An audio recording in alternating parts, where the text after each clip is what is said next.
Hola, buenos días, o buenas tardes, o buenas noches. ¿Quién sabe a qué hora nos estás escuchando? Aquí estoy, sola por primera vez, en Padrecito Empresarial. Ricardo y Diego siguen conmigo. Lo que pasa es que hoy Ricardo tuvo algo inesperado en Berlín y no pudo grabar. Y Diego nos advirtió, ya no quedan capítulos. Si no grabamos hoy, pues ya no va a haber nada nuevo para mostrar el miércoles. Y la verdad es que, aunque nos gusta repetir capítulos que se nos hacen buenos, creo que hace solamente algunas semanas que repetimos, así que es hora de hacer algo nuevo. Ricardo, Diego, mi marido, mis hijas y todos los que me conocen saben que puedo hablar hasta por 4 personas juntas. Así que les sugerí que yo haga un programa sola y les voy a pedir, porque ya a este tiempo es muy rápido, es muy poco tiempo para conseguir invitados. Así que les voy a pedir su paciencia y atención. Voy a tratar de hablar pausadamente de cosas que espero que sean útiles.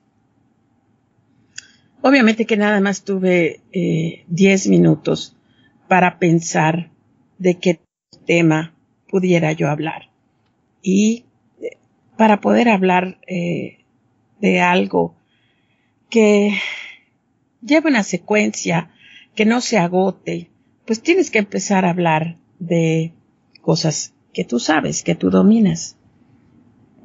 Para mí, los temas que creo que sé y que domino es manejo de personal, es atención al cliente, cómo organizar un evento. Son las cosas para las que me encuentro muy capaz. Pero decidí empecé a buscar mis apuntes, libros, dije tengo que hablar de algo nuevo. Y hoy les voy a conversar acerca de cómo, como empresario, pero también como persona, cómo es que nosotros podemos vencer nuestros miedos, sentirnos más seguros a la hora de tomar acción. Y voy a platicar acerca de eso. Mucha gente me pregunta, obviamente siendo maestra de negocios, siendo coach de pequeños negocios, a la hora de estar hablando con mis alumnos, encuentro demasiada inseguridad. Por alguna razón que todavía no entiendo muy bien o no logro descifrar. Yo no soy una persona miedosa. De chica tenía yo muchísimo miedo de subirme a muros altos o escalar, la pirámide de Chichén o subirme a un árbol. Esas cosas me daban pavor. De resto, la verdad es que no siento miedo. Bueno, no es cierto. Me da pavor ver películas de terror. No entiendo cómo la gente puede sentarse, pagar y acomodarse 2 horas a sufrir con una película o una historia de terror. Eso no es lo mío. Pero en cuanto a inversiones, comenzar negocios, hablar en público, dirigir gente, enfrentar a alguien que siento que está siendo abusivo, para esas cosas jamás he tenido miedo y tampoco entiendo cómo otros pueden tener miedo. Y cuando yo hablo con mis alumnos o algunas conversaciones de café con las amigas, me empiezan a platicar sus razones del temor a la acción y la verdad es que me da mucho trabajo comprender. Como todos saben y he dicho aquí, yo no estudié una carrera universitaria. Fui muy mal estudiante siempre. Me gustaba la literatura, me gustaba todo lo que sean las ciencias sociales, pero era pésima para matemáticas, física e incluso química. Terminé la preparatoria de milagro. Troné 11 veces matemáticas en segundo de preparatoria, así que por esa simple excusa, el colegio donde yo estudiaba me pidió que yo termine la preparatoria en la preparatoria libre. Y así lo hice. La preparatoria libre me encantaba porque lo único que tenía yo que hacer es leer muy bien el curso y presentar un examen oral, lo cual siempre se me hizo fácil. Terminé la preparatoria y empecé a buscar opciones. Todos me habían dicho que yo dibujaba muy bien, así que pensé que era normal que yo me metiera en una de las nuevas carreras que estaban de moda, que era diseño gráfico. Y me fui a la Ciudad de México a estudiar diseño gráfico a la Universidad Iberoamericana. Pero allá me di cuenta de que el diseño gráfico lleva no solamente talento y creatividad, sino mucha disciplina, matemáticas, medir las cosas que a mí no me gustaban mucho. Así que dejé la carrera y regresé a Mérida para estudiar administración de empresas. Y la verdad es que me estaba yendo bastante bien. Las materias me encantaban. Y hasta en matemáticas estaba yo sacando buenas calificaciones. Pero pasó por Mérida el grupo estudiantil internacional de Viva la Gente. Me fui a viajar. Ya conocí al que sería mi marido y padre de mis hijas, y ya nunca terminé la carrera universitaria, ya nunca volví a la escuela. Esta fue una de las primeras cosas con las que yo me tuve que enfrentar. Me tuve que enfrentar a este cuestionamiento una vez que ya habían pasado más o menos como 8 años de tener Cookies by Maru, la galletería que abrí en 1994. Y cuando la gente empezó a buscarme para saber mi opinión, para invitarme a participar en algunos foros, estos fueron los primeros miedos que yo empecé a sentir. Todavía llevaba yo en mi cabeza la creencia de que si no tenía un título académico, no tenía yo derecho a estar expresando mi opinión en foros empresariales. Hasta que me puse a prestar atención y me puse a escuchar a las personas que daban sus opiniones y me di cuenta de que yo sabía tanto o a lo mejor un poco más que algunas personas o cuando menos tenía yo otras ideas acerca de lo que era ser empresario. Decidí analizar qué era lo que me estaba haciendo temer y me di cuenta de que era un miedo tremendo al no poder decir a quien me invitaba cómo iba a poner en la invitación o en el póster donde se anunciaba la conferencia un título universitario delante de mi nombre. El hacerme ver que realmente eso era lo único que estaba yo temiendo. No estaba yo temiendo el tener algo que decir, el poder dirigirme a un grupo, el expresar mi opinión con soltura, sino simplemente me agobiaba el que trastornaba muchísimo a la gente no poder llamarme licenciada o abogada o contadora o administradora. Esto es una de las cosas que más tiempo me tardó distinguir y finalmente vencer.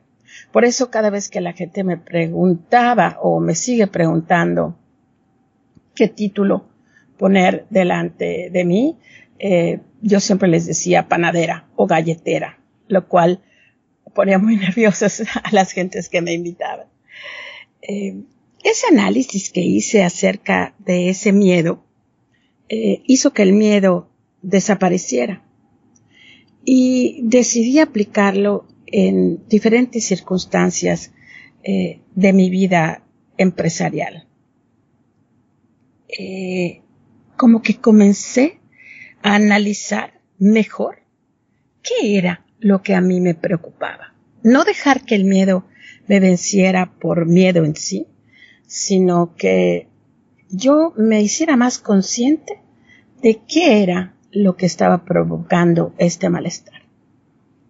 Leí mucho y una vez llegué a unos apuntes que encontré en una revista, mismos que encontré hoy. Los apuntes de la revista me hicieron reflexionar muchísimo.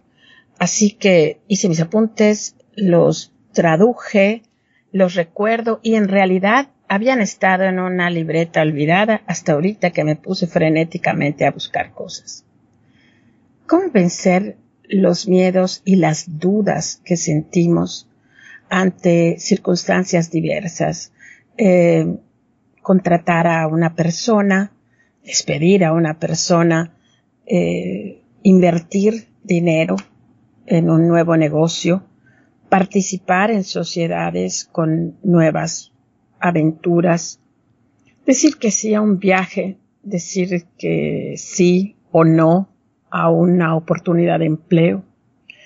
Los apuntes son los siguientes. El número 1 es que, curiosamente, te invitaban a que hagas una conciencia real de cómo te sientes físicamente ante este miedo, ante el miedo de la circunstancia.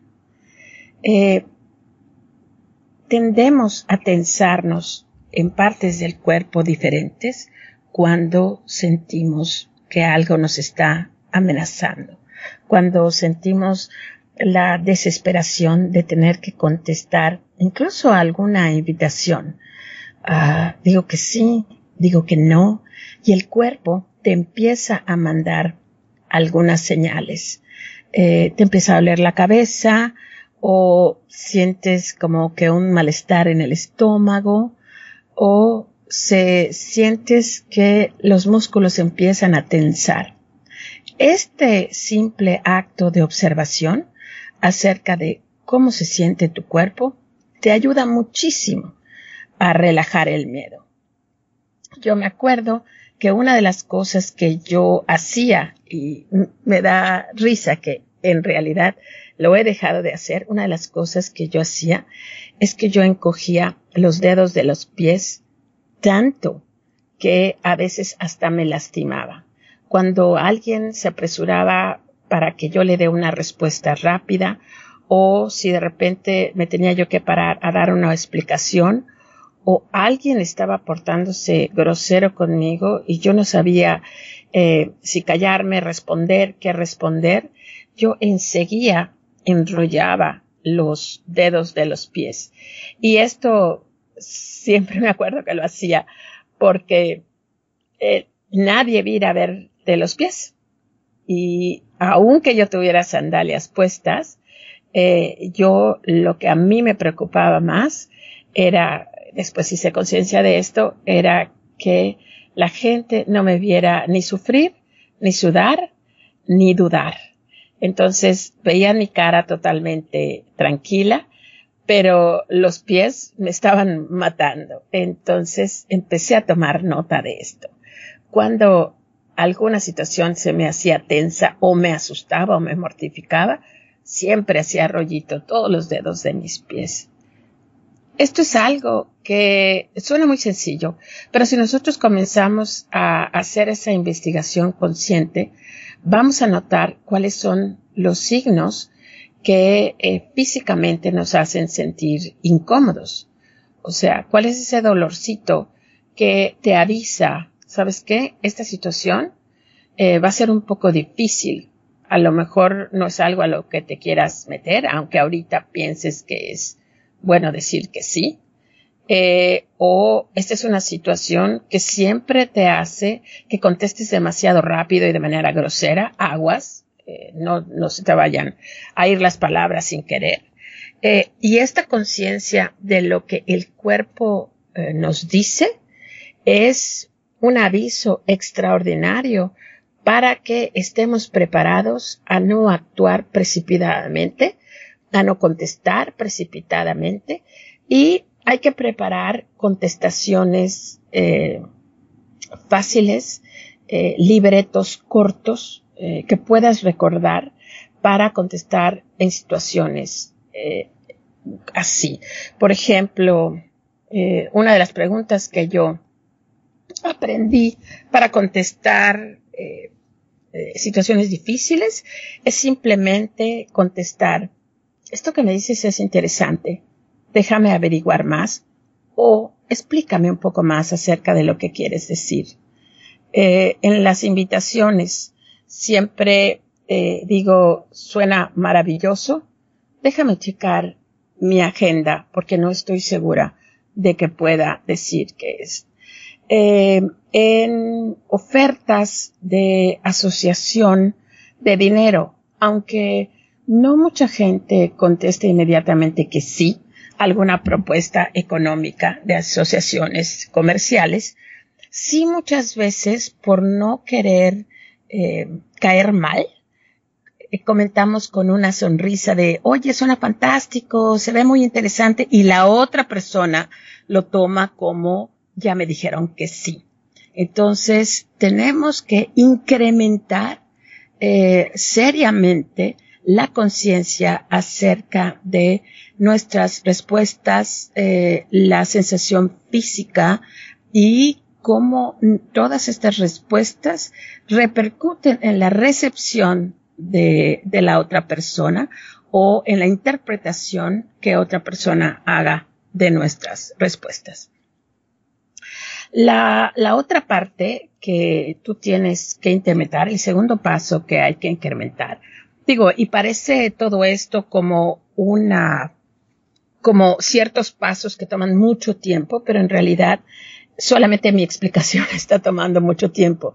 Una vez que los dominas, se hacen de una manera bastante fácil. El segundo paso es incrementar tu conciencia de cómo emocionalmente te hacen sentir las cosas que te hacen ruido, las pequeñas crisis, los malestares incómodos en situaciones familiares, sociales o de trabajo. Emocionalmente, ¿qué sientes? Ayer en una de las juntas que hago con los Cookie Kids acerca de poder descifrar cuál es el sentimiento de apapacho, cada uno de los chicos estaba contando las experiencias mejores que han tenido como clientes, pero también las experiencias peores que han tenido como clientes. Y no los dejé solamente que ellos vayan relatando qué es lo que pasó, sino cuál fue el sentimiento, cómo nombrar ese sentimiento que sintieron, valga la redundancia, ante esa experiencia específica. Sintieron, los hicieron sentir importantes, los hicieron sentir queridos, protegidos, y en la parte negativa, alguna gente expresó que se les hizo sentir como que no valían la pena, se les hizo sentir invisibles, se les hizo sentir desprotegidos, se les hizo sentir no reconocidos. Y ante las situaciones que nosotros tenemos a la hora de comenzar un proyecto, a veces tenemos también sentimientos que no nos paramos a reconocer, y hay que hacerlo con la ayuda de un cuaderno, una pluma. Es necesario que nosotros empecemos a indagar cuál es este sentimiento que nosotros estamos teniendo, qué tanto podemos con él, qué tanto nos abriga o qué tanto nos disgusta. Estudiando el IMIT y también con las lecturas del Dr. Phil, me acuerdo que ambos autores hablaban acerca de cómo muchas veces, por no estar escuchando nuestros sentimientos y nuestro cuerpo, tomamos decisiones porque no queremos hacer esperar al otro, porque no queremos parecer como gente indecisa, pero como en realidad, si nos escucháramos, nos daríamos cuenta que los sentimientos y las sensaciones que estamos buscando no necesariamente nos los van a dar estos nuevos proyectos o esta invitación a una fiesta, sino tal vez algo más sencillo, algo más corto. Cuando decía el Dr. Phil, cuando tú dices, yo lo que quiero es tener un auto de marca grandísimo y vivir en un vecindario extraordinariamente rico, con una casa con piscina. Les estoy haciendo muy corta esta explicación, no era así de sencilla. El Dr. Phil decía que si nosotros averiguáramos que lo que realmente queremos sentir es reconocimiento, tal vez ese reconocimiento lo pudiéramos tener igual siendo la persona que mejor dice un discurso, o la que saca los mejores resultados de trabajo, o la que hace el mejor pastel, o las mejores reuniones. Cuando nosotros podemos identificar cuál es el sentimiento que queremos sentir o que no queremos sentir, es más fácil obtenernos o deshacernos de él. El paso de que me gustaba, porque que me gustaba más, ese tercer paso, era aumentar la conciencia acerca de tu impulsividad. Yo soy una persona muy impulsiva, siempre pensando que demasiado análisis es parálisis, y estando alrededor de mucha gente que se queja pero no hace nada, yo me fui equivocadamente al otro extremo, al empezar a decir que sí a todo. Siempre, por ejemplo, cuando mis hijas estaban en la escuela, yo era la primera que alzaba la mano cuando decía, necesitamos una casa para la fiesta. Incluso este podcast lo escuchan muchas amigas. Ellas me van a recordar, desde antes de que yo tuviera hijas, yo siempre alzaba la mano para dar mi casa, dar mi tiempo, dar mi espacio. Y cuando leí esto, o sea, por favor, date cuenta de que tan impulsiva o poco impulsiva eres y cómo esto está afectando los resultados de lo que vas a hacer. Entonces, empecé a hacer esto, o sea, realmente, ¿por qué empecé a notar, por qué levantas la mano, por qué ofreces, cuál es el mensaje que quieres decir, de que tú puedes con todo? Empecé a notar que mi reacción a decir a todo que sí rápidamente era, abro comillas, para enseñarles una lección, cierro comillas, a aquellas personas que jamás se ofrecían para nada, o jamás aportaban nada, o se quedaban escondidas esperando para ver qué es lo que iban a hacer los demás.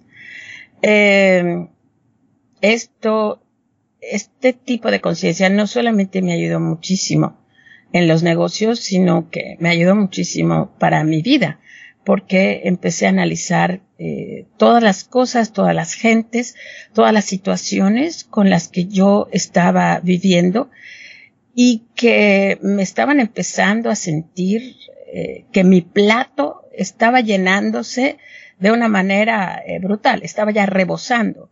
Esa es una expresión que yo le aprendí a los norteamericanos.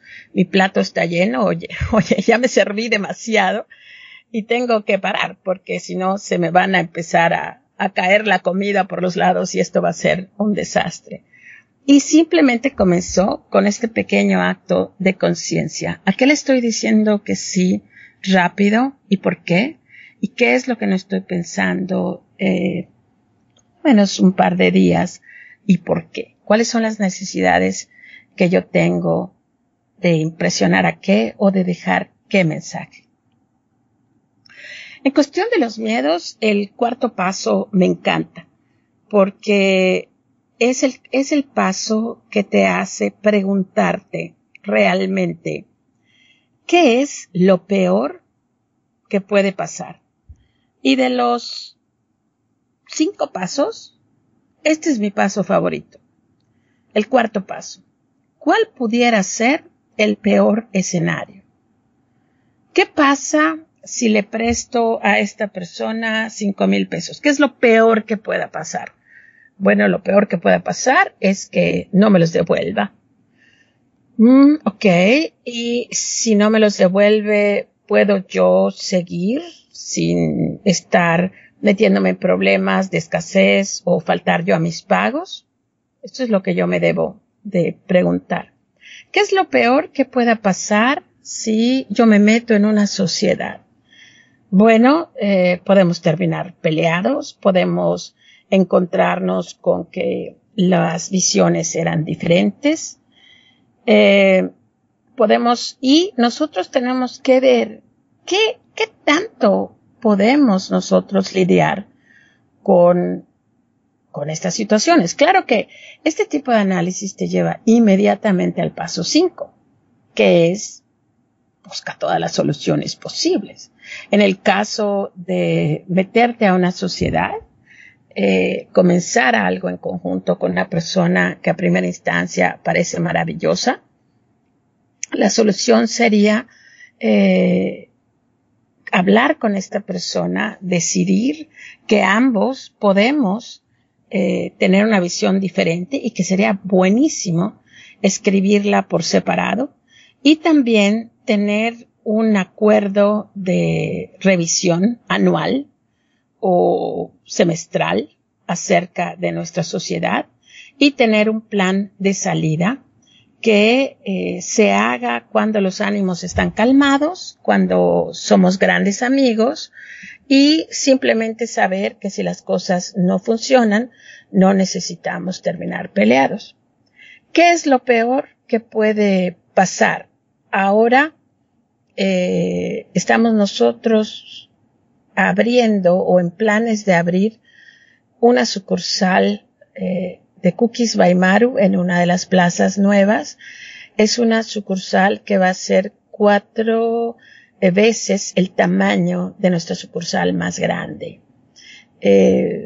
No tenemos en las arcas de Cookies el dinero para hacer esta inversión, así que pedimos un préstamo. Es un préstamo para nosotros bastante importante. Así que nos juntamos todas las cabezas administrativas de Cookies y empezamos a escribir, a graficar los peores escenarios que pudieran pasarnos si nosotros no podemos devolver puntualmente ese dinero. O sea que los peores escenarios, de verdad, es los peores escenarios. Que de repente se descubra de que ya nadie puede comer galletas porque causa una enfermedad terrible y se dejen de vender. Que la plaza en cuestión sea bombardeada y que toda la inversión que nosotros tenemos allá se pierda. Que nos pongan una galletería igual, pero muchísimo mejor, justo al lado y nadie venga a comprarnos. O sea, de verdad, con mucha imaginación, nos vamos a los extremos de lo que pudiera pasar y cómo nosotros vamos a solucionar. Pero a veces no es tan dramático ese preguntarte por el escenario peor. A veces es solamente que te invitan a una fiesta y dices, bueno, ¿qué es lo peor que pueda pasar? Que llegue y me aburra o que esté allá la persona que no quiero ver o simplemente qué es lo que pudiera pasar si le digo a esta persona no voy a ir, realmente se va a molestar, realmente se va a ofender. Todos esos escenarios, si nosotros conscientemente los analizamos, vamos a encontrar respuestas mucho más simples y que nos van a dar muchísima más libertad y sobre todo muchísimo más tiempo para las cosas que realmente nos agradan.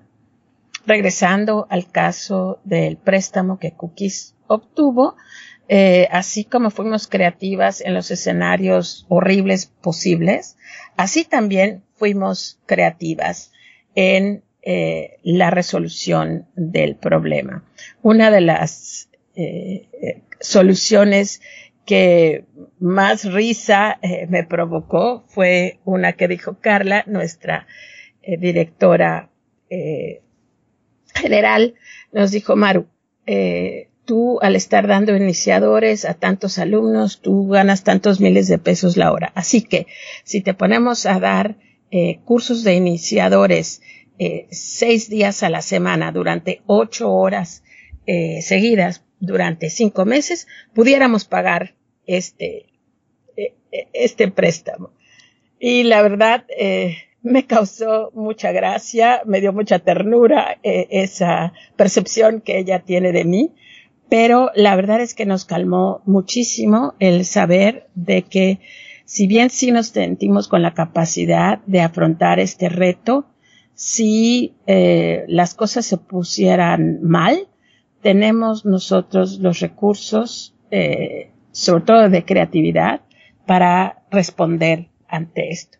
¿Qué es lo peor que me puede pasar si me voy a un viaje con gente que después ya no me agrada? Nosotros, tengo un grupo de amigas que hemos viajado desde hace 10 años casi, viajamos en grupo, y mucha gente nos auguraba, se van a pelear, se van a odiar, no van a terminar como amigas, pero siempre enfrentándonos a esto. ¿Qué va a pasar cuando todas nos pongamos histéricas, cuando la gente, unas quieren ir a un lado y otra a otro? Y discutiendo esto, logramos llegar a soluciones que han hecho que seamos un grupo que sigue feliz viajando juntas. ¿Qué es lo peor que puede pasar? Y saltando al paso 5, el último paso, ¿cuáles son todas las soluciones posibles que yo o mi gente o las circunstancias podamos crear ante estos escenarios terribles? Porque analizando con el punto 4 y el 5, ¿qué es lo peor que puede pasar? También puedo entender que si la consecuencia sería terrible y difícil y dolorosa y costosa para mí de entrar, también sabría que en el paso 5 la solución sería: no le entro a esto. No le entro a esto, no importa cuánta expectativa o cuánto quiera la gente que yo actúe. Estas han sido guías para mí, han sido guías para mi equipo, y les recomiendo mucho seguirlas. Es realmente un ejercicio de autoconocimiento, de conciencia y de darse cuenta de las capacidades, pero también de los gustos que nosotros tenemos. Antes de despedirme, quiero volver a repetírselos. ¿Cómo nosotros podemos enfrentar a las crisis, los problemas y los retos? Número 1, primero vamos a hacernos conscientes de la respuesta física que estos retos, que parecen grandes o incómodos, nos producen. Nos duele la cabeza, se tensan los músculos, me siento mareado. ¿Cuál es la respuesta física, la respuesta de mi cuerpo ante estos retos? El número 2, hazte más consciente de las emociones que esta crisis, que estos retos te provocan, o estas situaciones difíciles te provocan. ¿Qué está golpeando adentro de tu ser? ¿Y por qué te sientes así?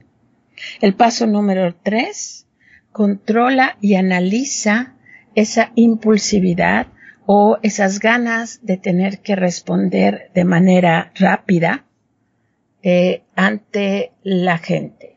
¿Por qué? Sientes que vas a perder una oportunidad, sientes que vas a parecer desagradable a un grupo de personas.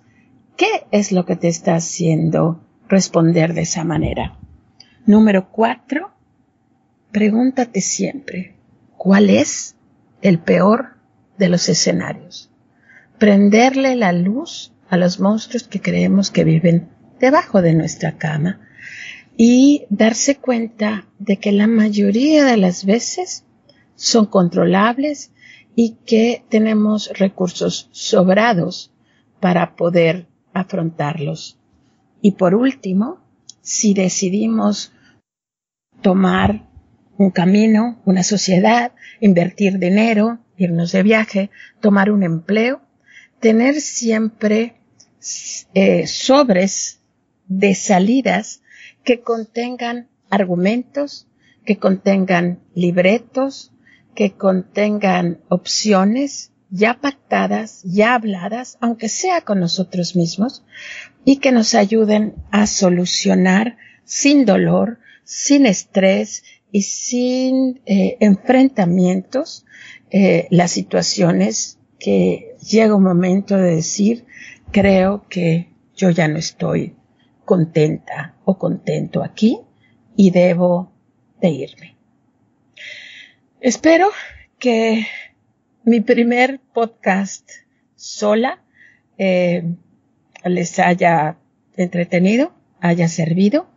Gracias Ricardo y Diego por la confianza de dejarme hacer esto sola y espero la verdad que sea la última vez porque disfruto muchísimo más estar platicando con alguien. Así la presión no es solamente sobre de mí. El peor de los escenarios en esta grabación fue pensar que si el programa no sale bien, confío en que Diego no lo va a sacar al aire. Pero si lo saca, fue un gusto haber platicado con ustedes. Hasta la próxima.